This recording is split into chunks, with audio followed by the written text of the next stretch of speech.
Hello and welcome back to another episode of the Art Is You podcast. I'm your host, Carly Scott, and I hope you're having a wonderful week. I thrifted this sweatshirt yesterday, you guys. I can't talk already. It says my dog is my best friend, and so we're just cozy today. I'll probably be wearing this sweatshirt like all the time. But today I wanted to talk to you guys about creative flow. If you are an artist of any kind, if you're also a photographer, especially if you do something artistic for your job, if you're a creative business owner of any kind, if your job involves creativity, or if you just enjoy doing creative things for fun, as a hobby, whatever, sometimes it can be difficult to tap into a creative flow state where you feel kind of lost in what you're doing. You are enjoying it so much. You feel like connected to what you're doing. There's kind of just this sense of like, you're just so focused and in the zone. And this is something that can be difficult to get into this space, especially when life is stressful or overwhelming. If you're having personal struggles, life is like, the world is kind of crazy right now for like everyone, I feel like, and it's easy to get like overwhelmed and just kind of put creativity on the back burner. And then if it's your job, it can be hard to access that creative flow that maybe is a little easier for you to access when life is feeling a little more like safe and reliable and all of those things. So I thought this would be a perfect time to just chat about creative flow, how I found that I can like access it easier, I guess, like things I can do to access that creative flow easier. And yeah, like let's just talk about it, because the first thing I want to mention when it comes to creative flow is I really think the main piece is unblocking resistance to the flow. I think that's the main part of helping yourself tap into it. It's not like looking for the creative flow or trying to create a creative flow within you. It's really just unblocking any sort of like resistance you're having. And once you unblock those things, then the flow can happen a lot easier. So the blocks could be so many different things, you guys. The blocks, the resistance. Think of it kind of just like flowing water, right? If the creative flow is the river, what we're trying to do is remove anything that is blocking that flow, causing resistance for that like strong motion of energy or water, whatever, creativity in this case. If we want that to be just really freely flowing, we got to look at what's blocking that flow and just pull that out. So something for me that's really common that blocks my flow is just kind of like this weird self-judgment, perfectionism, that's just like hypercritical. I want to say like voice in my head almost. I think it's like a repeating of things I've heard throughout my life, and me kind of like getting on myself about those things. So when it comes to getting into like a creative project or something, this could look like me not even wanting to get started because I'm already criticizing my ability to like execute on the project that I want to do. If I think I'm not talented enough or somebody else could do it better, whatever, I might just cut off that idea before I even try it, which is so sad. I think a lot of people do the same thing. So that will block the creative flow if you just like don't even let yourself try, because you're like, I'm not good enough anyway, so like why even try? That's kind of that perfectionist thinking. And so that can also show up where I decide to start a project, even though I have those insecurities. I'm like, I don't know if I'll be able to do this very good. If I can get past that block, another block that comes up is just me criticizing, like, as I go, you know, the progress I'm making.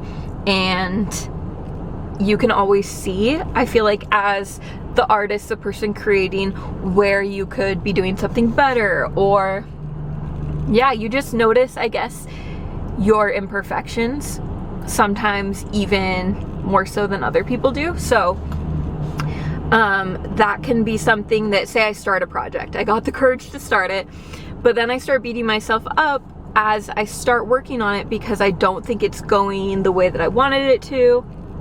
You know, I have all these judgmental thoughts about what I'm creating, how it's going, so then I might drop the project and stop before I finish it. So that block can like block me at multiple stages, right? Or even towards the end, if I make it to almost the end of a project, but I still have that voice of, this isn't good enough, you're not good enough, whatever. Again, that's gonna resist me from finishing what I started. So it's so much more enjoyable to experience creating, working on a project, when you allow it to turn out differently than you expected, to not be perfect, and to turn into something that you didn't expect necessarily. Again, I feel like the best way to describe this is literally going with the flow. You're okay if something does not go to plan, or it's not as good as you wanted it to be, because you realize that, or I guess what I've realized, at least with that specific block, the perfectionist block, or whatever you want to call it, for me, I've realized that I would create absolutely nothing if that were true. If I wasn't worthy of doing anything because someone else could do it better, or it's not going to be perfect, it's not going to be as good as I want it to be, whatever that means, I would never even try anything. I would never create anything at all, because it would be impossible for me to do something perfectly. It's just not possible. I can't do it, and nobody can. And there's always going to be someone who can do it better than me. There's so many people on this earth, and a lot of talented people, and a lot of amazing people, and there's literally always going to be someone more talented, better at it, that can do it better. So if I go with that way of approaching and thinking about creativity, I won't create a single thing. And that has really helped me realize and catch myself when I'm doing this to myself, and when I'm stopping myself from doing something I really want to do. Because if I really want to do it, I should not let the idea of like someone else could do it better, or I'm not going to be able to do it perfectly, so I just shouldn't even try. I have to try. I have to do the thing I want to do if I want to do it and make something and create something. And I am a person who loves creating things, and I enjoy it. And so I've realized that if I want to tap into that flow and I want to really truly enjoy it, I need to unblock myself from that perfectionist way of thinking.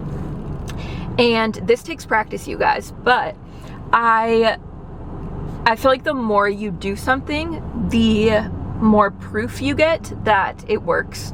So with the perfectionist way of thinking, if you struggle with this as well, a good way to combat it is by practicing creating things with no pressure, zero pressure at all. As in, like, pull out a notebook, do this on a piece of paper that has like lines on it, or just is not good quality paper, so you feel like, I'm not going to do anything with this anyway. I can literally crumple it up and throw it away. I can do anything to this. Nobody is going to see this piece of paper. Like, burn it. Do whatever you want. Tear it up when you're done. But you are just going to create freely with a pen and paper, whether it's scribbling, whether it's looking around the room and seeing a random thing you want to try to draw. And you can scribble draw it. You can make it look as bad as you want. You could try to make it look good and then laugh at yourself when it looks nothing like the thing you're trying to draw. Like, create with zero expectation, zero whatever. This, again, is just practice for you. You don't have to show it to anyone. You don't have to do anything with it. You can literally dispose of it immediately. And you can do this with writing too if you want. You can write like multiple pages of just like words, like dump it onto the page, literally anything you want to. It could be like, I hate writing so much and the world is stupid and like you can just complain about life. I don't even know. Literally just practice letting it come out of you and flowing with no judgment, no whatever, and then just get rid of it. And just like, oh, I can do that. And once you can do that for you, just for you and nobody else, you start to like build that safety within yourself that you can, I guess, practice this out in the world too.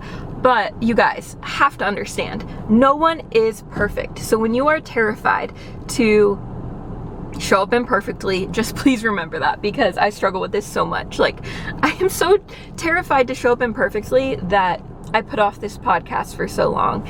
And like, I was scared to film. And yeah, first I was scared to like have my voice on the internet, which I still am, and then like filming it too, and like having my actual face too, like, I don't even know, it's a lot, you guys. And so I thought, I can't do that because I can't show up perfectly. Like, I can't talk to a camera for 30 minutes or whatever and look perfect the whole time. Like, I'm gonna look weird. I'm gonna say something weird. I'm gonna do something weird. But that's the reality. Like, you can't do something perfectly. So yes, you're just not gonna do it if you think you have to show up perfectly. Is this making sense, you guys? Like, it's really making sense to me because I have held myself back so much in my life because of this perfectionist way of thinking, which is so silly.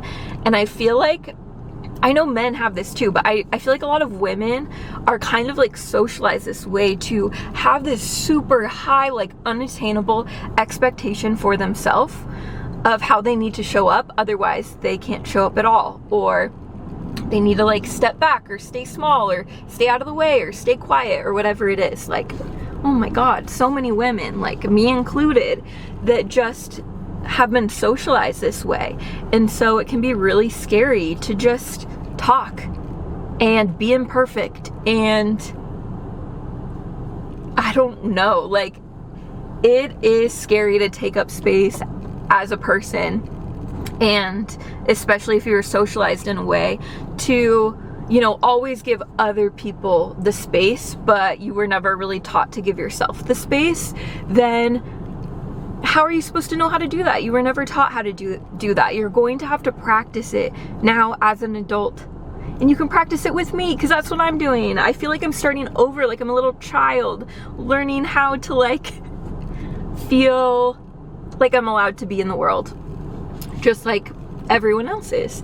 And this is so connected to creative flow for me, you guys. Okay, other blocks that you can remove. I just talked about perfectionism.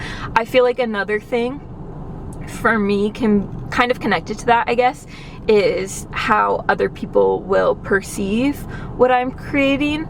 If they will have like an opinion about it that hurts my feelings, or if they're not gonna like what I created and think that I'm not talented and silly for sharing my creation that isn't very good.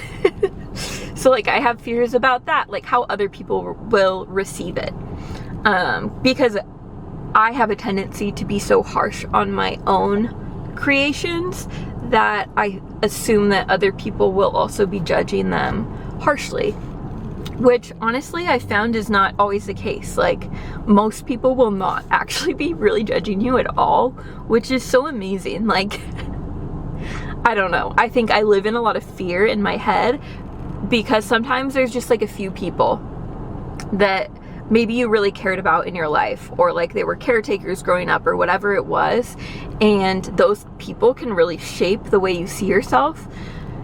And the reality is a majority of the world might not actually see you that way. They might view you very, very differently than that one person in your head that like maybe was really critical of you or whatever it is. Like most of the world probably actually sees you in a really good light as far as your qualities and all that stuff.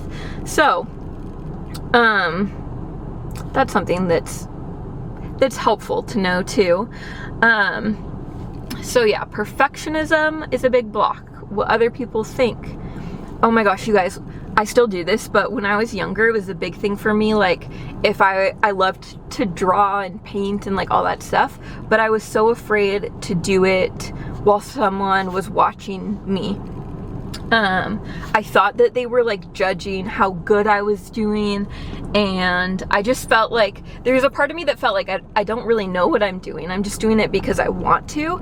But as soon as someone else's eyes were on it, I was all of a sudden like, oh my gosh, what if they think it's weird that I'm like drawing it this way or painting it this way? And what if it actually isn't that good? And because they're looking, I feel like I need to, you know, try to impress them or make them think I'm not like incompetent or something. I don't even know, you guys. Why did I care so much?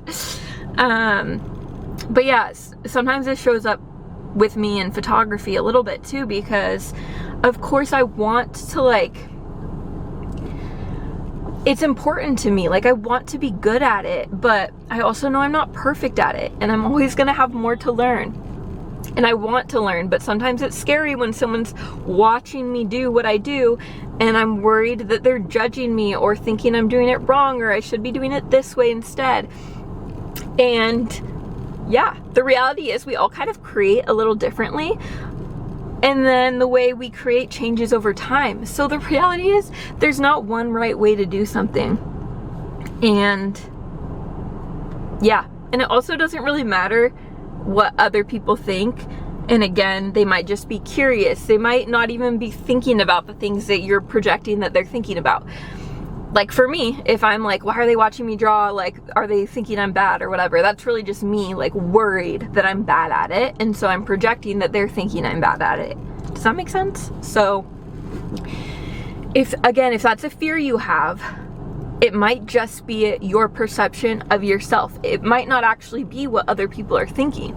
You might have no idea what's going on in their head. You probably don't. So yeah, I feel like another block for me when it comes to creative flow is simply life and routines and just, yeah, I guess feeling overwhelmed by just responsibilities. Tapping into a creative flow is something you have to create space for and time for, and it takes energy to slow down, to create. It does. It takes energy to like stop grinding away at your other tasks, your to-do list, or just like vegging out and resting your brain and just wanting to tune out completely. You have to put in effort to like create time to even give yourself a chance to tap into a creative flow. So a way that I found that you can remove that block is just by kind of creating a routine for yourself, or like a time during the week or something where you carve out some time to be creative. I personally like to do this by myself. I like spending time alone, and especially when I'm creating, I like doing it alone. I think it's a lot of fun. So, but also with people sometimes too. So it can be either way. Like maybe sometimes you like do something creative with a friend. Sometimes you do it by yourself, whatever you want to do. But, yeah, either like once a week or a few times a week or every day if you can, just carve out a little bit of time where you can keep this as simple as like 15 minutes at your house, in your apartment, wherever you live. You know, you could like light a little candle for yourself, or you could, I don't know, make some tea, do a little something to get the mood set, get in your zone, put some music on if you want to, and then you can do 15 minutes, you can do an hour, you can do however long you want, and let yourself create. Whether this is drawing, writing, taking pictures, dancing, singing, I don't know, all the creative things that you could think of, whatever your thing is that you want to do, let yourself work on it. It could be scrapbooking, it could be so many different things.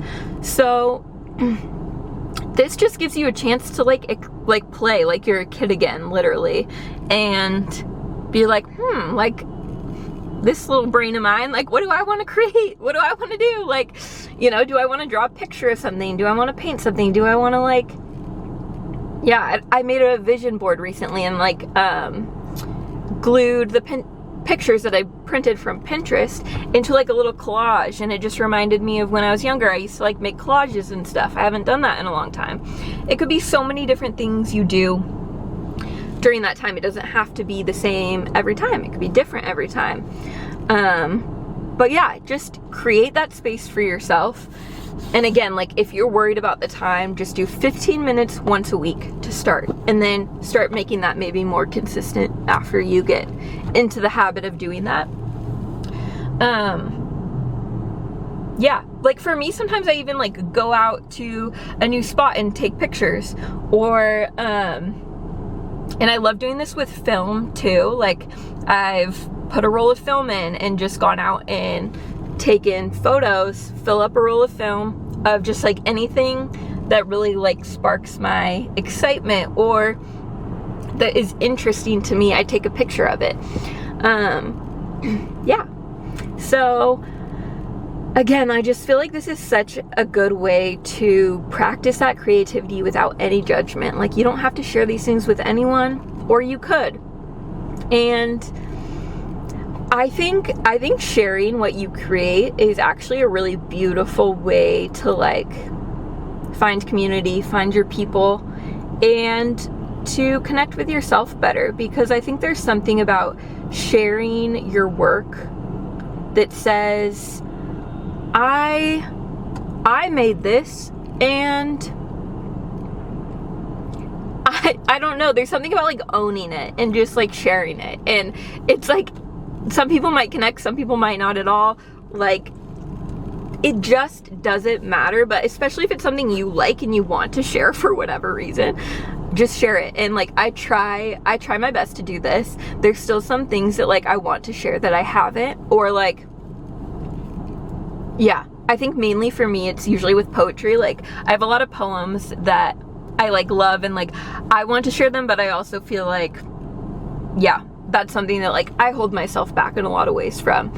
And I know like a lot of photographers will do this with just posting their work. Like I've talked to so many photographers who say they're scared to just like post their photos.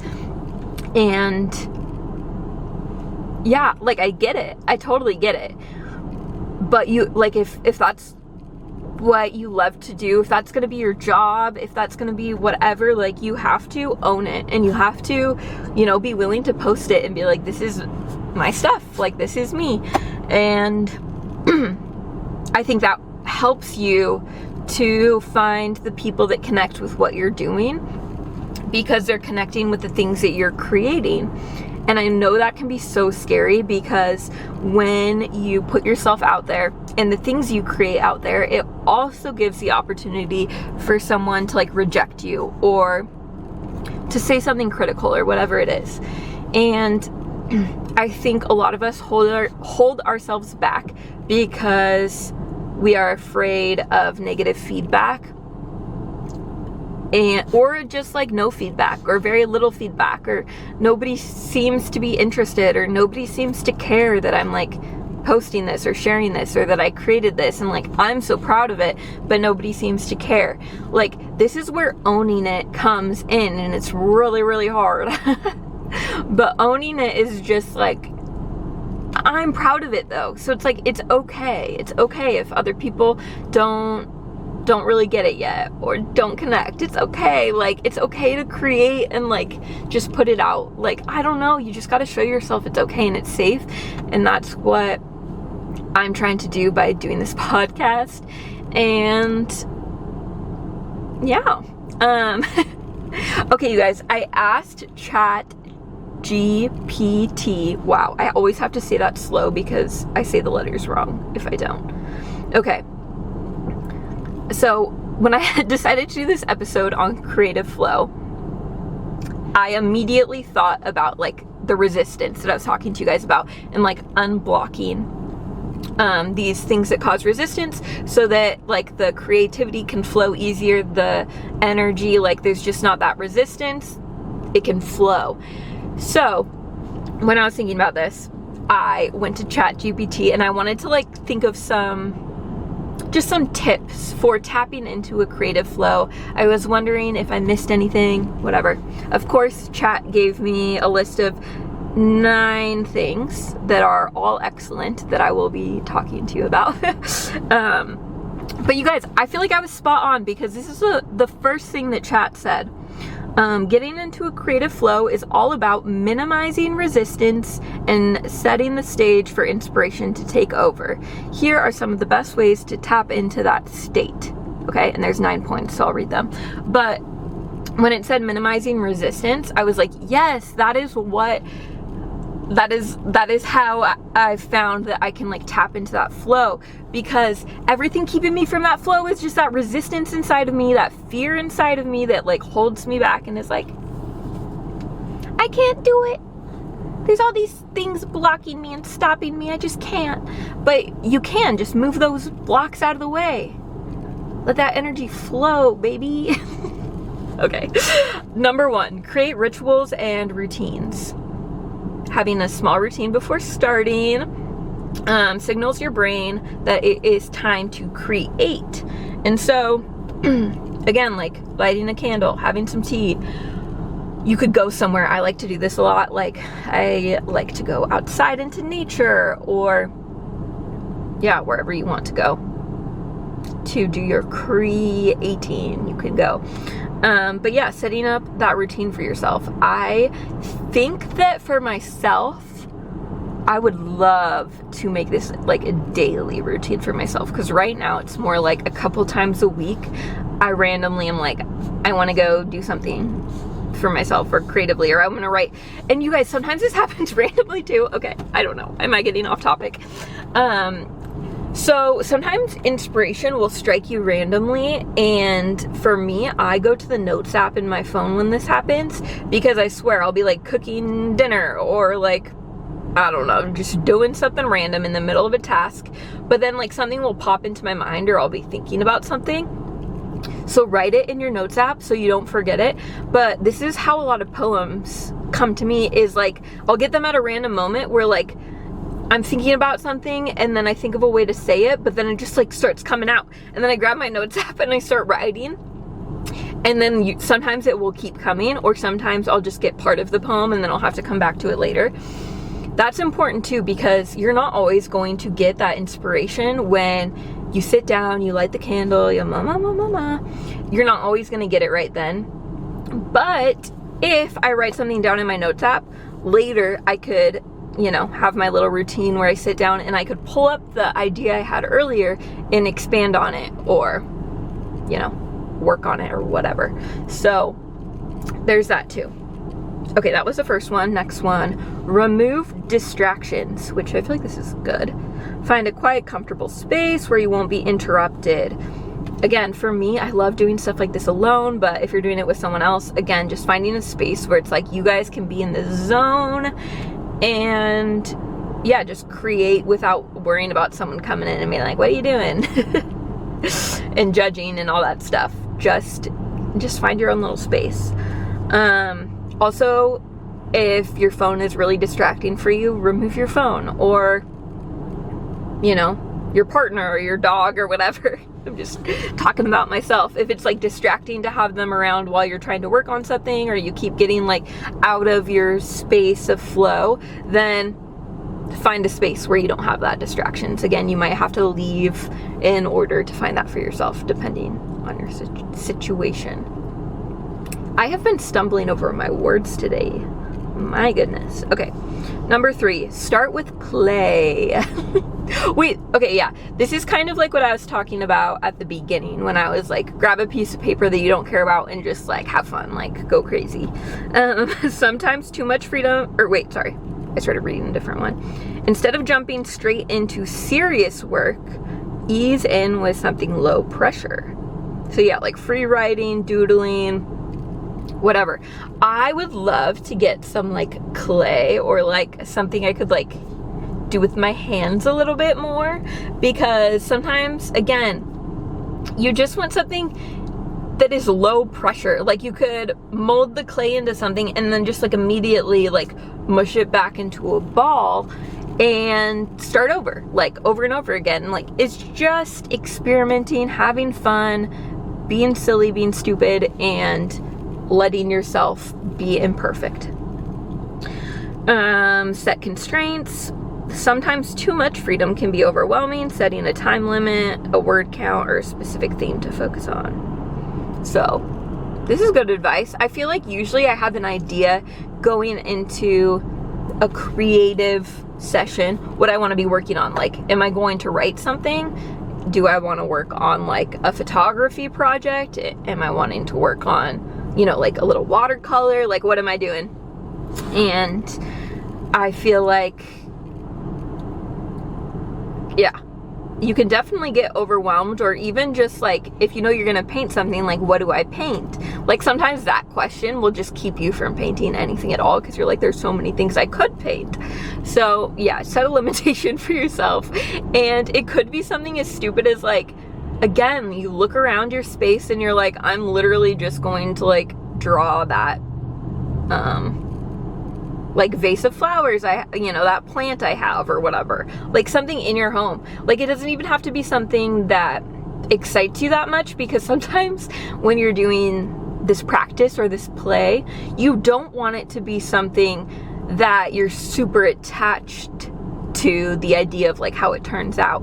You know, you kind of want to not care how it turns out and not be attached at all to it. And so if it's just something that, yeah, you could like try to draw something that you do not care about at all, and so you don't care if it looks good or not. You know what I'm saying? Okay. Number 5, move your body. Oh yeah, this one I did want to touch on actually. Interestingly enough, I feel like, well, I guess maybe it's not that interesting, I don't know. But when you move your body, it's like it helps the blood flow through you. Your body's flowing a little bit better once you get moving, because it's like allowing the blood to flow. Like the juices are flowing, like your internal juices. You guys, I don't know, does that sound weird that I just said internal juices? Okay, anyway, you know what I'm saying. That's all moving around when you move your body. And I feel like that kind of translates to creative energy as well. If the creative energy is flowing, your body's flowing, it's kind of like you're in sync. And the body is important to the creative process too, because you kind of want to be present in the moment when you're creating in a creative flow state.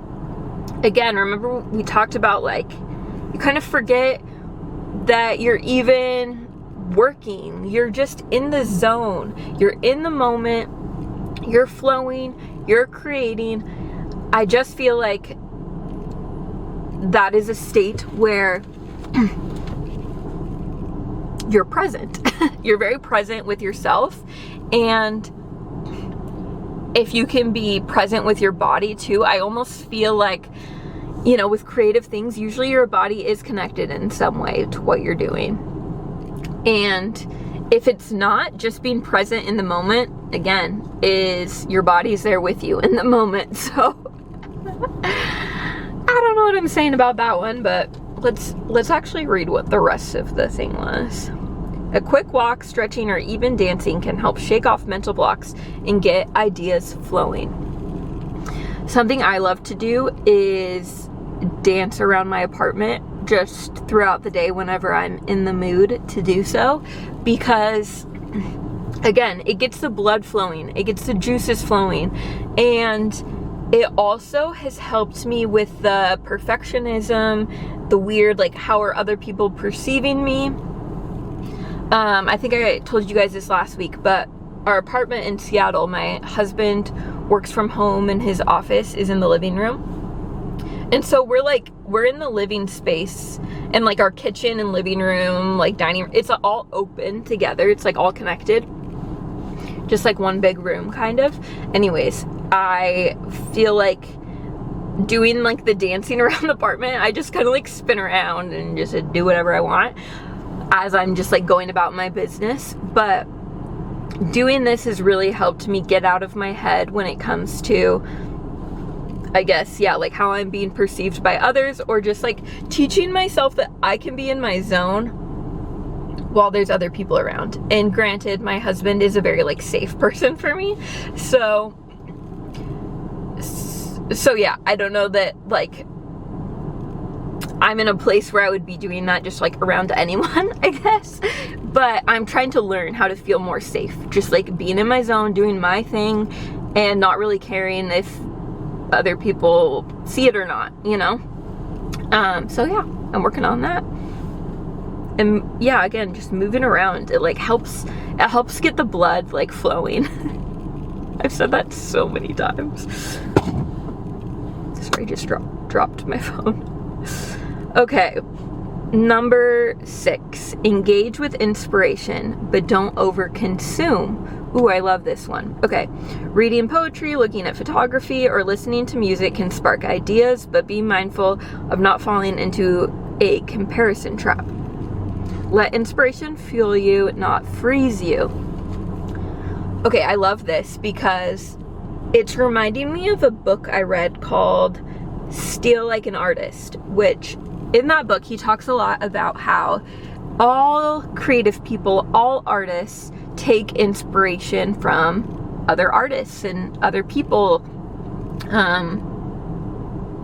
But taking inspiration from something, again, is very different than like trying to be like that person, as far as do what they're doing, like how they're doing it, and also comparing yourself and being like, you know, I'm trying to do exactly what they're doing, but it's not working because I'm not them. And then you're comparing and you're like, I'm not as good.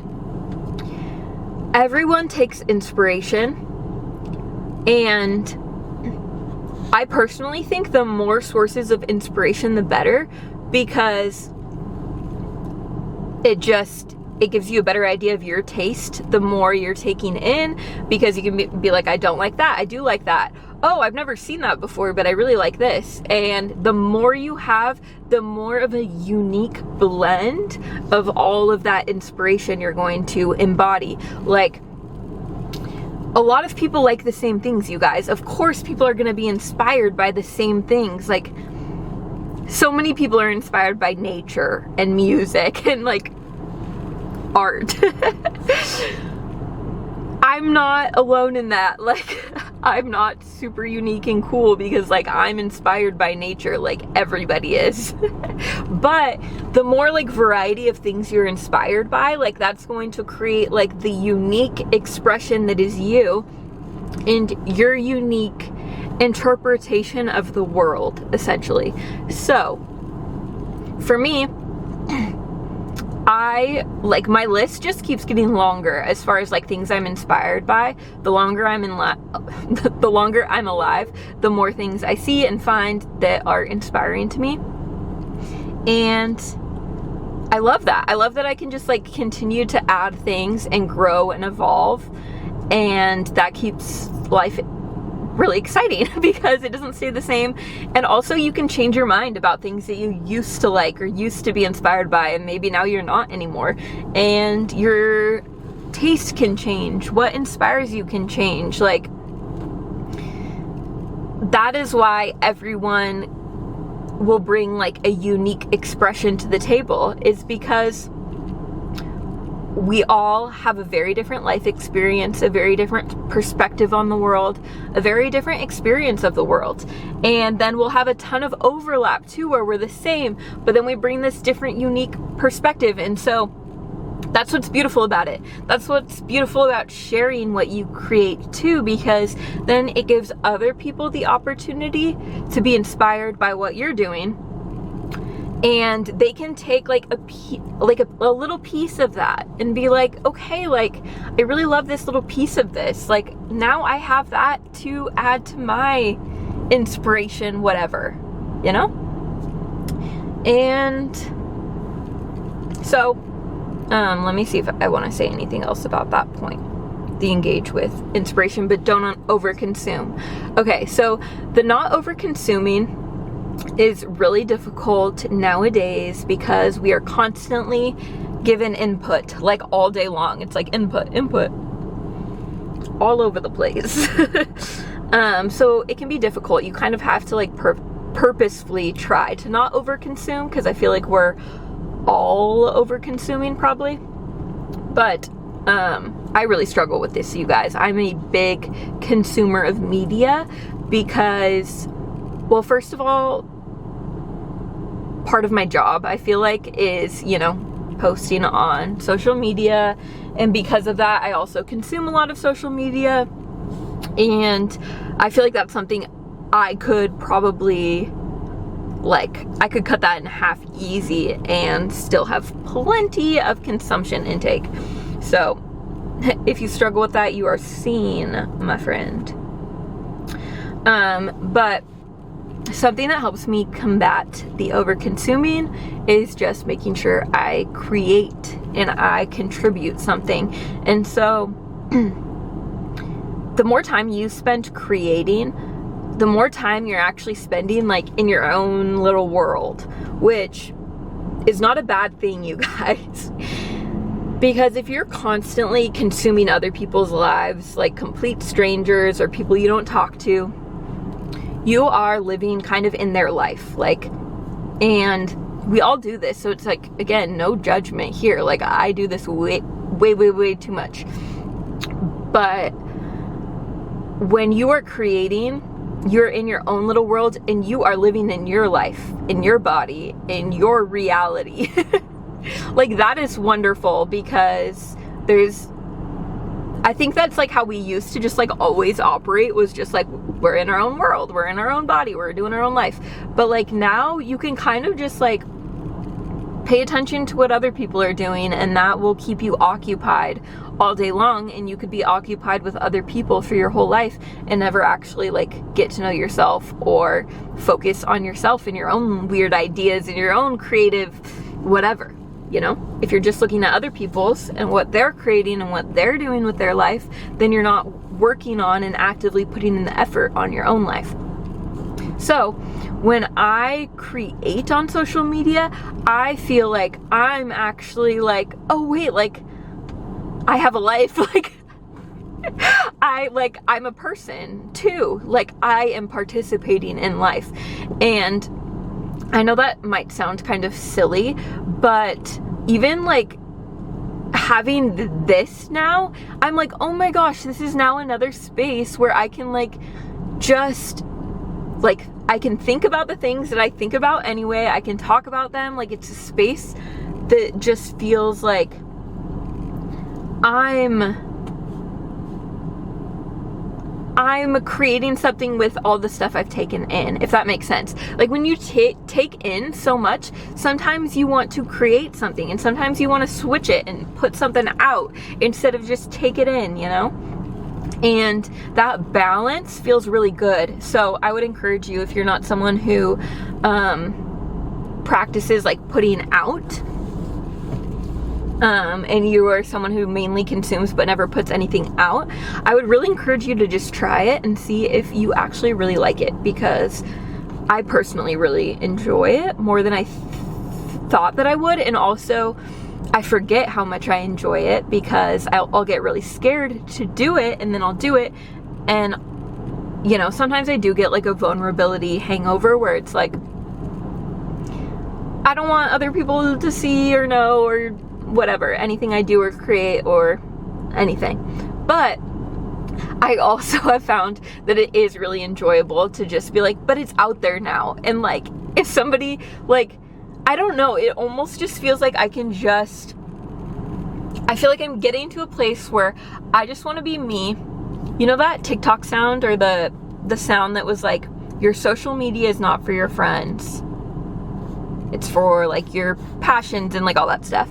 I feel like I want to do that now, like fully. Like I already kind of was, but I really want to just have it be for me. Like this is for other people too, but this is like for me in the sense that like I wanted to create this, I wanted to do this, and same with my business and all of that stuff. And so if that's something I wanted to do, then like it is fun for me to get to share that because I enjoy it. And it in a way it feels like I'm letting myself live my dream by allowing myself to take action on the things that I genuinely want to do.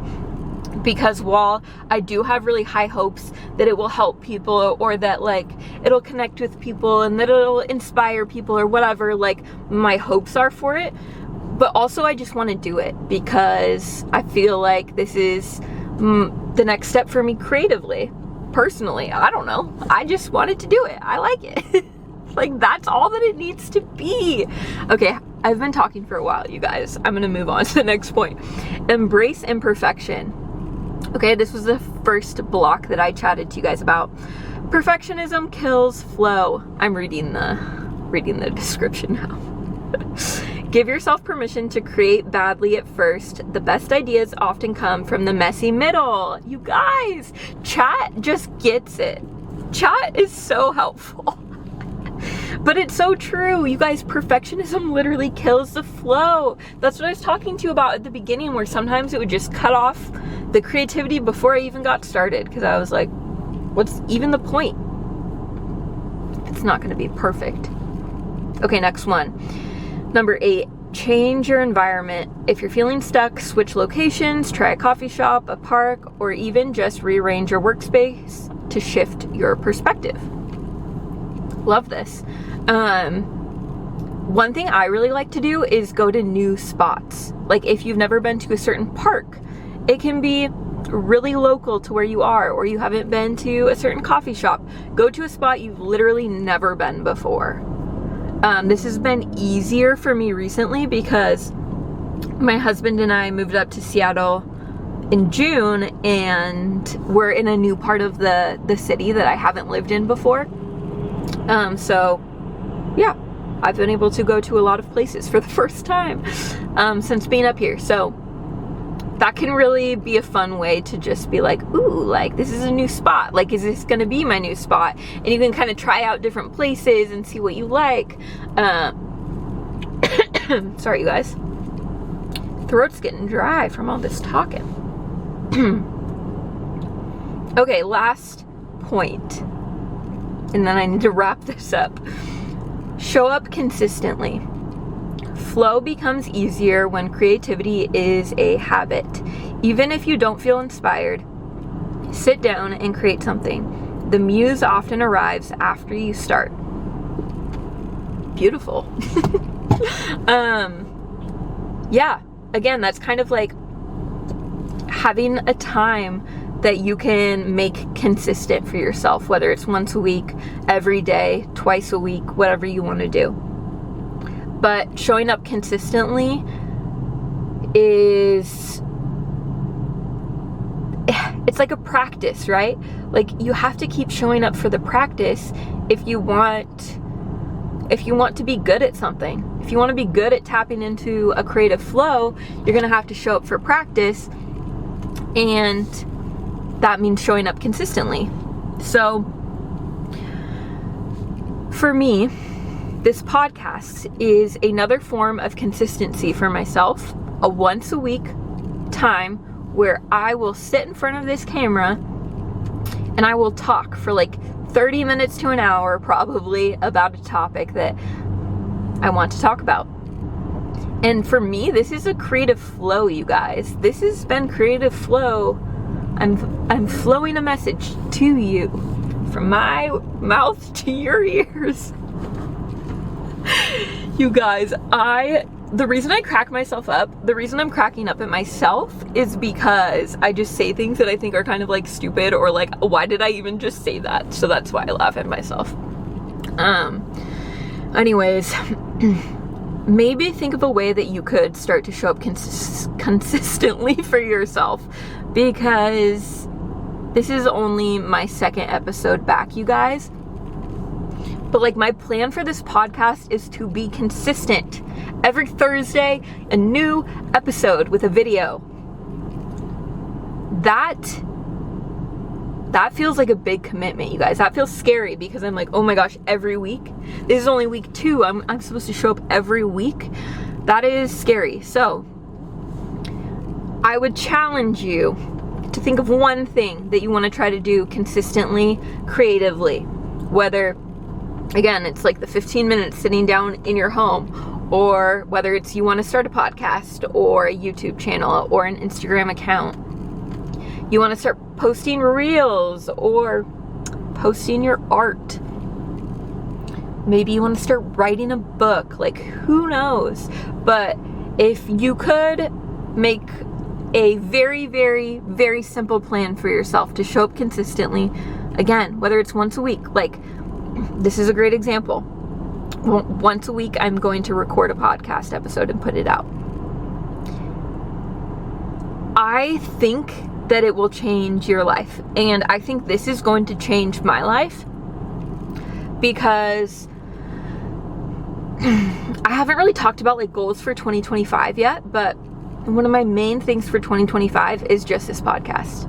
I just want to be consistent with it. I don't want to give myself a million goals that are going to be overwhelming. I don't even have a goal for like how many listeners I'm going to have or anything like that. I don't have a goal right now. Maybe I should. I don't know. But right now my goal is just to put out an episode every week this year. And I just want to see if it changes my life, because I feel like it will. I don't know. So maybe if you want to think of something consistent that you can do once a week or a few times a week that feels small but might actually change your life, we can do it together. We can see at the end of 2025 how our lives are different. I don't know. Hopefully you got a little bit of help from this episode as far as tapping into a creative flow goes. And again, reach out if you want to dive deeper into a specific topic that you want to know more about. Let me know. I have a million ideas, you guys. Like, I have topics for days, so I'm just gonna keep putting out episodes. But again, I would love your feedback if there's something you're intrigued by or interested in.